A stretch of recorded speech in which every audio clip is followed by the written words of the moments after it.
The night she began to bleed, I was sure I was about to lose everything. My wife, our unborn child, my entire world. She screamed beside me in the car, her hands clutching her belly, her dress soaked in red. I drove like a madman through red lights and empty streets until we reached the hospital. The automatic doors opened, and we were swallowed by chaos. Bright lights, rushing nurses, and urgent voices that barely sounded human. Then I saw the doctor's face. It wasn't shock, it was something else. Recognition. He froze for a moment, staring at my wife's chart, then at her, then at me, without a word. He called for 2 more doctors. They spoke quietly, heads close together, their voices low and careful. Finally, one of them stepped forward and led me out into the hallway. "Sir," he said softly, "we need to ask you something." "What is it?" I asked, my throat tightening. He hesitated. "Did your wife mention anything unusual recently?" Something in his tone made my chest go cold. I demanded to know what was happening, but he didn't answer. He just looked at me with a kind of pity that said he already knew something I didn't. She survived. The baby didn't. They called it a placental abruption. Sudden, unpredictable, tragic. But that doctor's look haunted me. The way he avoided meeting my eyes. The way he whispered to the nurse before handing me the paperwork. Grief consumed me, but beneath it, something darker stirred, doubt. When I asked to review the hospital records, the nurse hesitated. When she finally handed them over, I noticed unfamiliar names and terms I couldn't decipher. But one phrase was clear, underlined twice, inconsistent paternal markers. I tried to convince myself I'd misunderstood.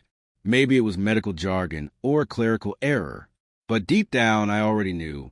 My mind began retracing the past.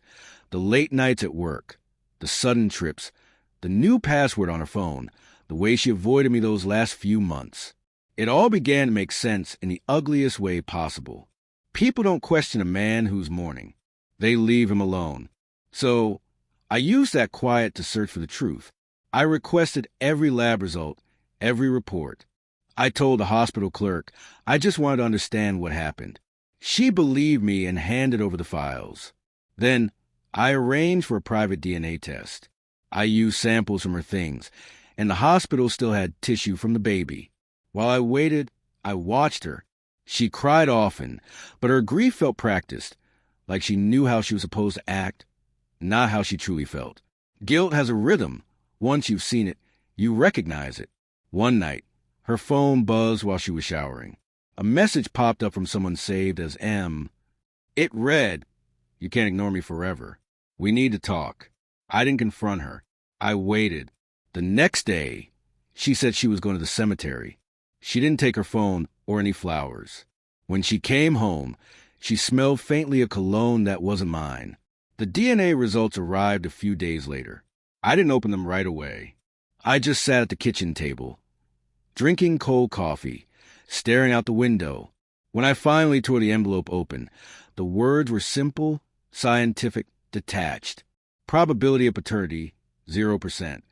No doubt, no mistake, no chance. That night, she came home, and I placed the envelope on the table. She looked at it, then at me. "What's this?" she asked. "Proof," I said. Her lips trembled. "You don't understand." "I understand perfectly." She tried to take the envelope, but I stopped her hand. "I've already read it." Tears filled her eyes. "Please, it wasn't supposed to happen this way." "It never is," I said quietly. Then it all came spilling out. Her affair, her fear, the lies, the desperate hope that I'd never question anything. She cried as she confessed. Every word both a wound and an excuse.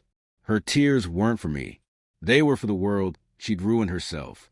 When she finally fell silent, I stood up, handed her the hospital's stillbirth certificate, and said, "You can keep this. It's the only thing that ever truly belonged to both of you." She broke down, begging for forgiveness I no longer had. I walked past her, her sobs echoing behind me like a prayer to a God she'd stopped believing in. I drove aimlessly through the city until the streets blurred into light and noise. By dawn, there was no anger left, no grief, only truth sharp and silent. The next morning, I called my lawyer and told him to start the divorce process. When he asked for a reason, I said, she lost something that was never mine to lose. As the sun rose over the empty road, I watched it in silence. For the first time in months, I felt nothing at all.